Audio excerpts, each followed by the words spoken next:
24 तासात घरातील इडापिडा, नजरबाधा, गरिबी शत्रू संपेल.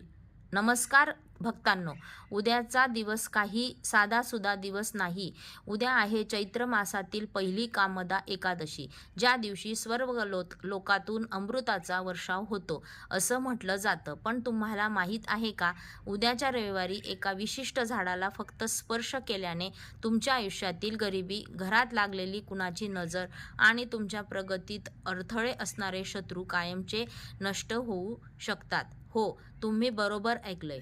आजच्या या व्हिडिओमध्ये मी तुम्हाला अशा एका गुप्त उपायाबद्दल सांगणार आहे, जो केवळ 2 ते 4 मिनिटांचा आहे, पण त्याचा प्रभाव 24 तासात दिसायला सुरुवात होईल.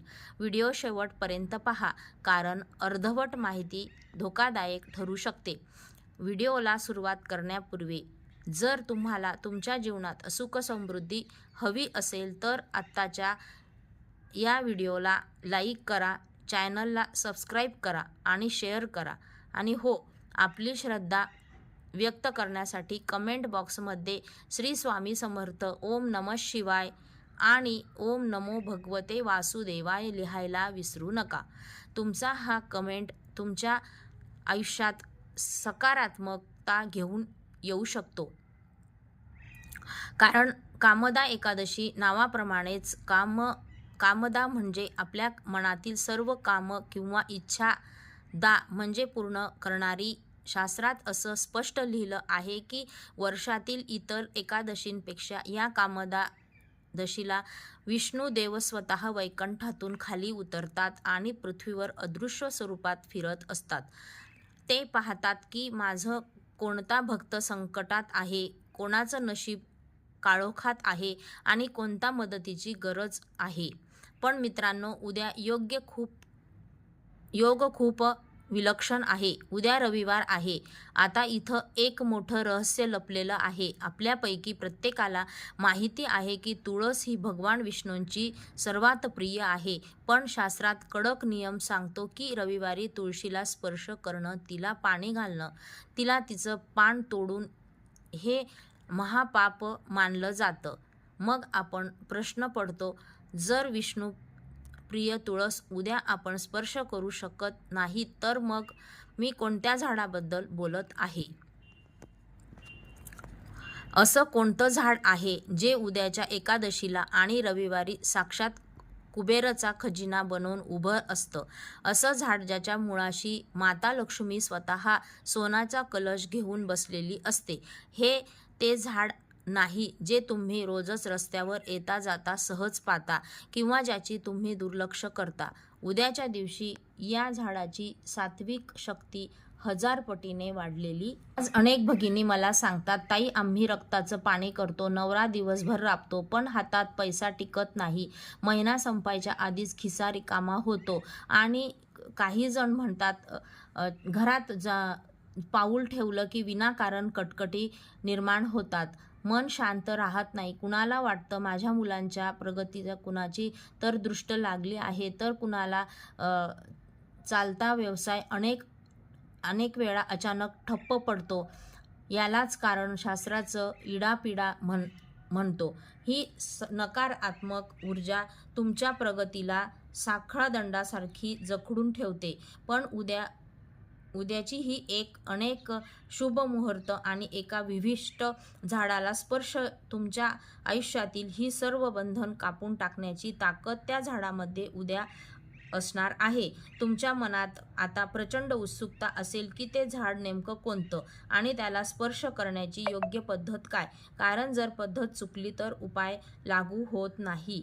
पण जर हा स्पर्श योग्य मंत्रासह झाला तर पुढच्या 24 तासात तुमच्या घरातील गरिबीचा आणि नजरबाधेचा अंधार असा विसरून जाईल, हे तुम्हाला स्वतःला अनुभवायला मिळेल.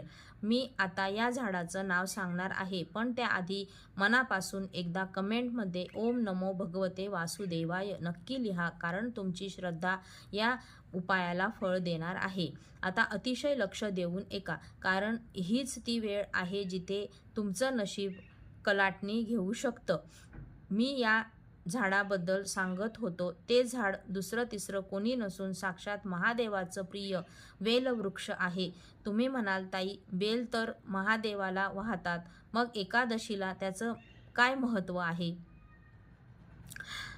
मैत्रिणींनो, उद्या रविवारी आणि कामदा एकादशी सुद्धा रविवारी तुळशीचा स्पर्श निषिद्ध असला तरी बेलवृक्षाच्या मुळाशी उद्या साक्षात लक्ष्मी नारायण आणि कुबेर देव त्यांचा अदृश्य वास असतो.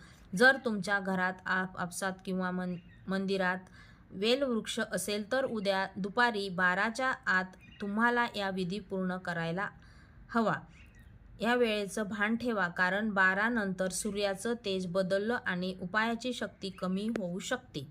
उद्या शक्य असल्यास पिवळ्या किंवा पांढऱ्या रंगाचे वस्त्र परिधान करा. पिवळा रंग हा भगवान विष्णूंचा आणि गुरुग्रहाचा अतिशय प्रिय रंग आहे. हा रंग तुमच्या सभोवती एक संरक्षणात्मक कवच तयार करतो, ज्यामुळे झाडाला स्पर्श करताना तुमच्यात अडकलेले काम मार्गी लागतात आणि गरिबी दूर होण्यास मदत होते. जर पिवळे कपडे नसतील तर किमान एक पिवळ्या रंगाचा रुमाल तरी सोबत ठेवा. आता येते की एक मोठी चूक जी तुमच्या संपूर्ण उपायात वाया घालवू शकतो. झाडाला स्पर्श करून आपली प्रार्थना बोलून झाल्यानंतर जेव्हा तुम्ही तिथून निघाल तेव्हा चुकूनही मागे वळून पाहू नका. हो, तुम्ही बरोबर ऐकलं. मागे वळून पाहणे म्हणजे तुम्ही तुमच्या संकटांना पुन्हा साथ घालत आहात असा त्याचा अर्थ होतो. एकदा का तुम्ही तुमचं दुःख, तुमची गरिबी आणि शत्रूची पीडा त्या वृक्षदेवतेच्या चरणी अर्पण केली की ती तिथेच सोडून सरळ आपल्या घरी या. घरी आल्यानंतर सर्वात आधी आपले हात पाय स्वच्छ धुवा आणि मगच घरातील इतर कामांना हात लावा. हे करत असताना तुमच्या मनात पूर्ण विश्वास असू द्या की माझं काम झालं आहे, कारण संशय हा श्रद्धेचा शत्रू आहे. तुम्ही विश्वासाने पाऊल टाकलं तर साक्षात कुबेर देव तुमच्या घरामध्ये दरवाजा ठोठावतील. त्यानंतर पण थांबा. हा झाला बाहेरचा उपाय. घरात आत अशी कोणती गोष्ट आहे जी उद्या सायंकाळी तुम्हाला बदलायची आहे? घरच्या मुख्य दरवाजाशी संबंधित असा कोणता तोडगा आहे जो तुमच्या घरातील वास्तुदोष 24 तासात संपवू शकतो? हे जाणून घेण्यासाठी पुढे व्हिडिओ पहा.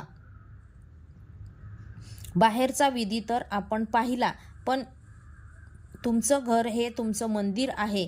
जर तुमच्या घराच्या मुख्य दरवाजातून नकारात्मक ऊर्जा आत येत असेल तर बाहेरचे कितीही उपाय केले तरी यश मिळत नाही. उद्या कामदा एकादशीच्या सायंकाळी म्हणजे प्रदोष काळामध्ये तुम्हाला एक असा तोडगा करायचा आहे जो तुमच्या घरातील वास्तुदोष आणि कोणतीही वाईट नजर मुळापासून उपटून टाकेल. कारण काय आहे जो प्रयोग नीट ऐका. सायंकाळी 6:30 ते 7च्या दरम्यान जेव्हा दिवस आणि रात्र एकत्र येतात तेव्हा एक पिवळा कपड्याचा तुकडा घ्या. जर पिवळा कपडा नसेल तर पांढरा कपडा घेऊन त्याच्या हळदीने पिवळा करा. त्यानंतर त्या कपड्याला 2 अखंड लवंग, त्याचे फूल तुटलेले नसावे आणि भीमसेन कापूर ठेवा. ही छोटीशी पुरचुंडी तुमच्या हातात धरा आणि तुमच्या घराच्या प्रत्येक कोपऱ्यात, प्रत्येक खोलीत ती फिरवा. हे करताना मनात म्हणा, माझ्या घरातील सर्व दुःख, दारिद्र्य आणि आजारपणा या कापुरात समावून जावो. त्यानंतर आता सर्वात महत्त्वाचा भाग, ही पुरचुंडी घेऊन तुमच्या मुख्य दरवाजापाशी जा. दरवाजाच्या बाहेर उभे राहून जी पुरचुंडी एका मातीच्या पणतीत ठेवा आणि पेटवून द्या. जेव्हा तो कापूर जळत असेल तेव्हा त्याची धग तुमच्या घराच्या उंबरठ्याला लागू द्या. म्हणजे हा धूर तुमच्या घरातील त्या इडापिडेला बाहेर खेचून काढतो ज्याने तुम्हाला वर्षानुवर्ष छळलं आहे. अनेक माता भगिनी तक्रार करतात की ताई, घरात पैसा येतो पण दवाखान्यात जातो. हा तोडगा केल्यानंतर तुमच्या लक्षात येईल की विनाकारण होणारे खर्च थांबले आहे आणि घरातील वातावरण शांत झालेलं आहे. पण उद्या रविवार आहे म्हणून तुळशीपाशी दिवा लावताना एक छोटीशी चूक टाळायला आहे. रविवारी आपण तुळशीला स्पर्श करत नाही, पण तिच्यासमोर तुपाचा दिवा लावताना त्यात एक चिमूटभर हळद नक्की टाका. हळद ही विष्णूची शक्ती आहे. हा दिवा लावताना तुमचं तोंड पूर्व दिशेला असायला पाहिजे, ज्यामुळे तुमच्या आयुष्यात प्रगतीचे नवे मार्ग खुले होतील. तर माझ्या या उपायाने जर तुम्हाला खरोखर चांगला फायदा होत असेल तर तुम्ही हा उपाय नक्की करून पहा.